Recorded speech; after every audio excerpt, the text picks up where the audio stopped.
Hello, everyone, and welcome to The Courageous Survivor. My name is Paula Walters, and welcome to Season 2, Episode 2. This is just a follow up to my first episode, kind of just discussing where I've been and what's going on. Let me tell you, the last year has been a year of reflection for me and just kind of really hibernating to focus on myself.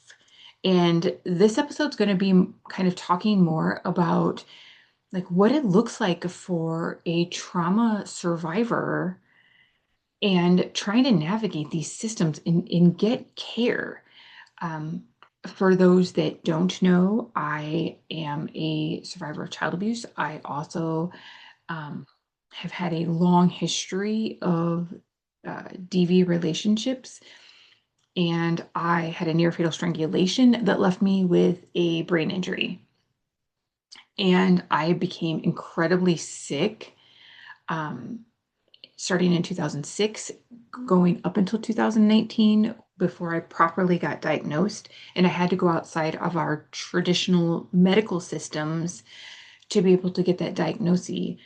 Um, and let me tell you, even today, as much as I know and as much as I read, I'm learning that it's just very complicated. And so I decided to, as I've been traveling and speaking and sharing my journey, I didn't document that in 2019 and a lot of the times that I've actually went to the doctor. And so I'm starting this new journey, this very complicated journey right now. And so I decided that, like, hey, let's do this in real time for 2026. Let's vlog. Let's share what exercises you're doing. Let's share some of, your doctor visits and like, let's just take people along on this journey so people can actually understand.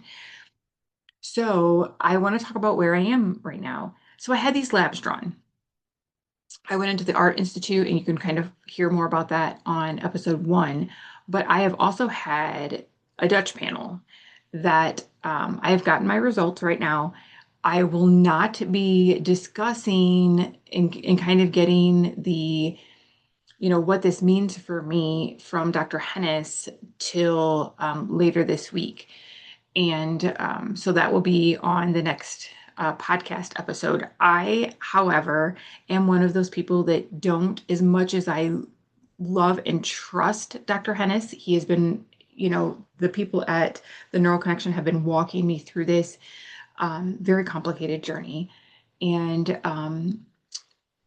we're going to have this discussion, but like, I want to know what it all means. Like, what are these labs? What do they mean? So I've been researching, I've been reading, I've been, looking at research studies and stuff. And this is where it's very complicated because the healing that I've been doing isn't enough. Like, now there's just this, as if it wasn't complicated enough. Now we're adding this whole new level of complication. And I'm having a very hard time navigating this because our medical systems are very siloed, and they're very fragmented, and that makes it very hard when you need someone who to help you bring all of your systems together and heal all of them together. And so, as if things weren't bad enough, I have recently had a viral illness. I believe it was COVID. I am a paramedic. I was exposed to a COVID patient that was actively febrile. And so, and I became sick a couple days afterwards, and it really took me out. And I've had a lot of symptoms since. So now it becomes, well, why did this viral illness feel so destabilizing to my system? And that's a lot of it that I have learned on these other labs that I had drawn, recently, is that I was carrying so much inflammation. And so now it's like, okay, what do we do? Like, what do we do now? So this episode isn't really more about my story, but it's kind of me talking about me having to understand the biology of what's going on with me. So this isn't about really education. This is specifically about me and my journey and me needing to kind of educate myself because I don't trust the medical systems. I have been given so many medical diagnoses and given so many different medications, and none of them were appropriate for what I actually had going on. So, understanding what's happening in my body right now is a way of me kind of making sure I have clarity instead of panic. I was given um, early 2018 and 2019, before I went out to see functional neurology, I was told that I had a very devastating MS diagnosis and that I had had my paramedic taken away. I wasn't functioning as a paramedic. I wasn't supposed to be driving. And I was told that I potentially, probably, most likely won't see 50. And if I did, life would look very different because I would be on disability and not really be able to function on my own. So when I start getting sick and I start feeling some of those drunk on a boat feelings and start just feeling very unstable medically, as far as like my proprioception and my vestibular system, I start to panic because I don't ever want to go back to that Paula again, because that is where I started having a lot of mental health problems because I was told I was very sick and that there was no chance of recovery. And so, one of the things is like why illness can hit the brain so hard for me. Like, that is very hard. And so, one of the things that like I start feeling is brain fog. I start getting way more fatigue. I started having a lot of sensory sensitivity. I have a very short fuse right now to like a lot of stimulation. So going out to eat at a, busy restaurant, going to a concert, going even to church that has a lot of lights and stuff like that, is very overwhelming for me. Going to work where we're going with lights and sirens a lot, like that can feel very overwhelming. And so, viral infections, um, can activate the immune system, and the immune system communicates with the brain. So, all of this stuff and understanding like how everything connects is super important for me. So, um, this response, though, is like protective, not pathological. And I think I've had a hard time understanding that. Um, so my brain has like it shifts its resources. And so right now, what it's been doing lately is kind of shifting towards survival. It's not that my brain is failing, it's responding to these constant threats. And so now I'm trying to, okay, so now we have these new labs. Now we're understanding that like this isn't just about your brain injury. This is about this long history of trauma that really has kind of conditioned your body to live in survival mode. And that's one of the most frustrating things for me as a survivor of trauma is that traditional medical systems and doctors don't ask or, take into what's going on, what's happened in our past. And it really does matter. So, kind of some of the things that we're doing is like, so for me, first of all, you need to understand that like the brain itself, just the brain, uses 20% of the body's oxygen and blood flow.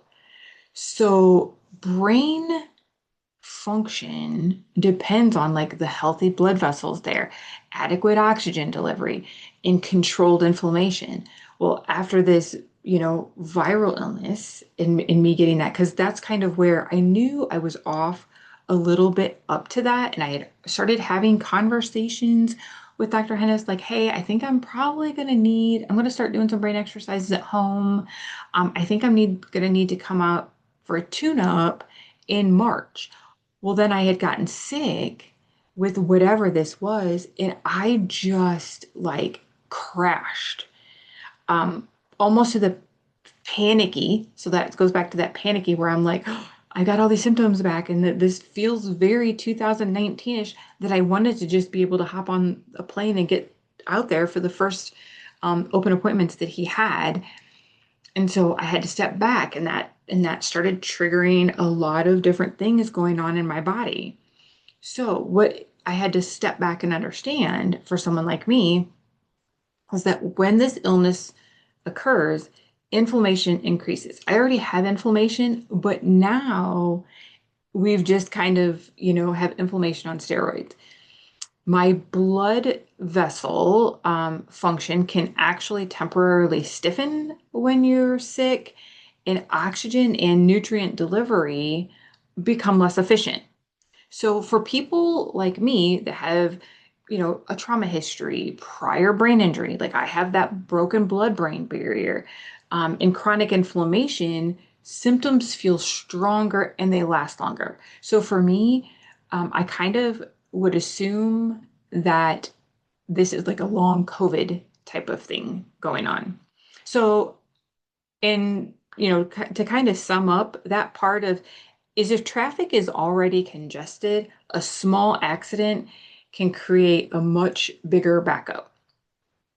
So, trying to connect this immune response to lived experience is super hard because we're looking at inflammation, immunity, and neurosymptoms. So, inflammation itself is a signaling system. And so during illness, these proteins kind of send out these messages, and the brain starts to shift into conservation mode. So, what that can look like is poor concentration, increased emotional reactivity, and slower processing, which I am very sensitive to my body and how I feel because as I've went out to the neural connection, and I've worked with those doctors, I leave feeling so 100%, like better than I've ever felt in my life. And then these little things like this happen where I get sick, and then it's like all of a sudden I lose all that. And so it doesn't mean that it's permanent damage. It just means this temporary load on this system that's already being taxed right now because of prior trauma, because of brain injury, and all these things that I've been carrying. So at the end of the day, symptoms don't always mean decline. Um, Sometimes they just mean more demand. And that is a huge thing for me because I automatically think that, oh, I have these symptoms getting worse. I have to be like, I'm going back. In all reality, right now, my system is being demanded. It's demanding more, and it's making it very hard. So it's realistically, I'm having this stacking effect right now that's going on in my body. So I already have baseline inflammation. I have that broken blood-brain barrier. I have other stuff like that. And I have vascular stress. We know those from the first set of labs that I have drawn. It's not something that I just feel. It's something that we have numerics, and we have lab values to show. And so I also know that I have a less reserve capacity. So I can't bounce back and keep up the way a person who doesn't navigate, a brain injury on top of prolonged trauma would have. So now you take this thing where you're at a viral illness and inflammation spikes, which we've seen on labs. My blood-brain communication increases, and recovery takes longer. And so it's super, super hard for me to navigate this, in which this is why I'm deciding to share this. You know, so this illness that I had didn't create the vulnerability. I just like I've had it. It revealed, though, how little margin my system has.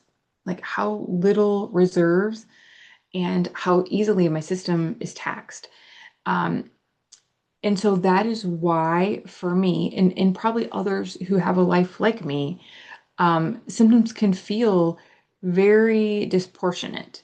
And so you often hear people describe this as, I never fully bounced back. And pretty much that's what would happen if I wasn't the bulldog that I was going after this. Is, I almost feel like I stepped back, 4 or 5 years of, the hard work that I've done to be able to get to where I am. And then it's like I get one viral illness, whether it's COVID or whatever, it's a viral illness. And it's like I just lost everything.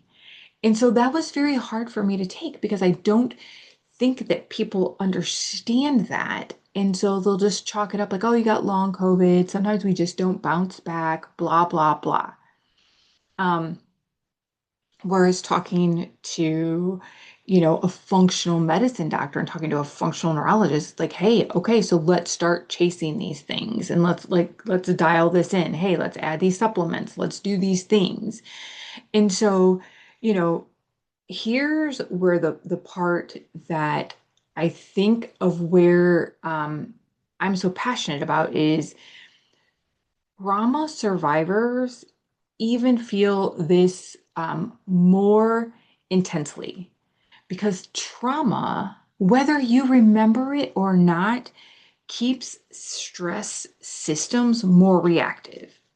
So over time, this affects immune regulation, brain resilience, and the blood vessels themselves. And I'm learning that through my labs, and this will be kind of some of the stuff that we talk about in later episodes.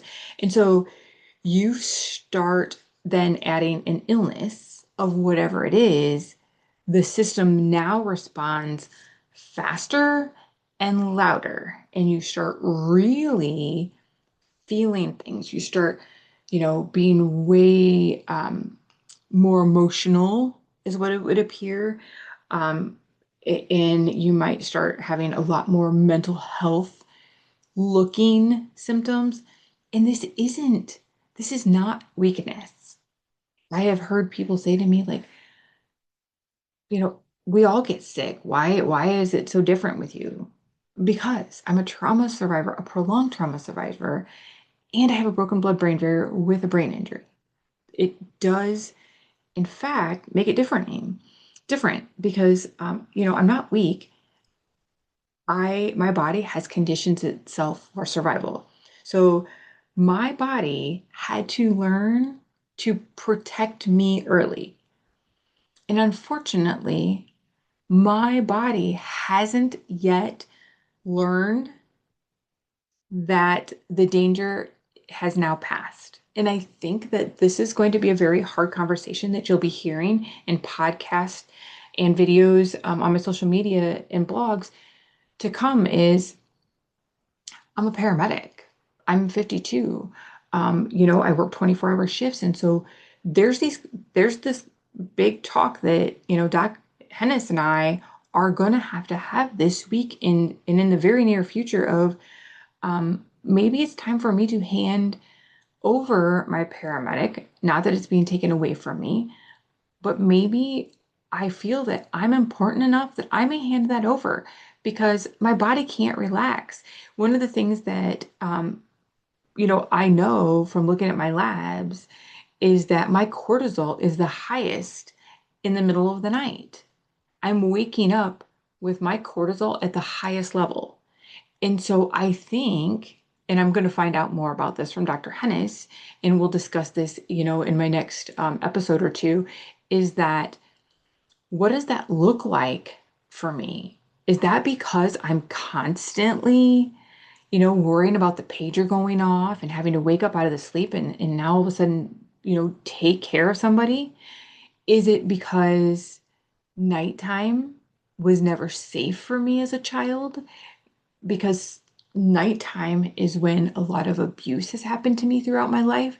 And I never really put that together until recently. And I started kind of looking at things and reading different books and stuff is my if my body's already living in survival mode and it's been conditioned from very young, then the very young Paula never felt safe at night. And so what does that look like? Is that still impacting me now? And is working night shifts and being a paramedic like that, is that compounding that and delaying my healing? So there's a lot of different things going on right now. And so one of the things that I'm really having to adjust with is like what helps brain recovery after illness and just in this whole thing altogether. This isn't just about the sickness, but like the trauma. So this intersection of like, okay, so now I've had this viral illness, COVID, whatever you want to call it. I have prolonged trauma and I have this brain injury. And one of the things that is bad for me is because I could never rest as a kid. Like you just had to keep going, keep going, keep going because you had to please, otherwise you were punished. And so I'm learning that recovery isn't about pushing harder. I cannot push my way through this. I cannot work my way through this. So it's going to be learning to take it slow. I need to like learn to support my nutrient needs, reducing inflammation. I need to really learn the different ways to do that and kind of restoring that oxygen delivery to my brain. I am really, this is going to be hard for me, is gentle movement, sleep, hydration, and reducing sensory overload are some of the things that I really need to focus in on. And in all reality, recovery can be so much slower when you have prior injury. And I don't give myself the grace. I am not a patient person. I want to be able to fix everything very quickly. I think that that is what, a lot of paramedics do. We give a medicine, we give a treatment, we want to see the person get better. And that spills over into me. And what I'm learning is that it doesn't mean that recovery is not going to happen for me. It just means that it's going to be slower. And healing speed isn't a measure of effort. It's a measure of load. I'm carrying a heavy, heavy load right now. And that is going to be really hard to navigate because, again, there's not a lot of systems right now. So I have these different labs going on. So I have some hormonal stuff. I've got this brain inflammation stuff, and I've got all these things. And I've been calling around. I live in Northwest Ohio, and so I'm trying to call around to find, okay, who can manage me with all of it? Where's one? I want a primary care that can manage all of this without giving me pills and prescriptions. I want to try to heal my body first, and there isn't anybody. Well, I can take care of this part, but I can't take care of this part. It's very, very siloed, and it's very, very frustrating. Um, so kind of just connecting all the dots here. So now uh, I have this very complicated, layered part. And when I step back and I've had these labs now, which by the way, you can't get through a traditional medical system. These are very unique to holistic and functional medicine. And when I've mentioned them to other functional medicine providers, some of them don't even know. And so really at the end of at the end of the, you know, story, I just have that this isn't a dead end. I have all this information. Now I've got to learn to pace. I've got to learn to make small changes. I have to, I'm going to be learning in real time.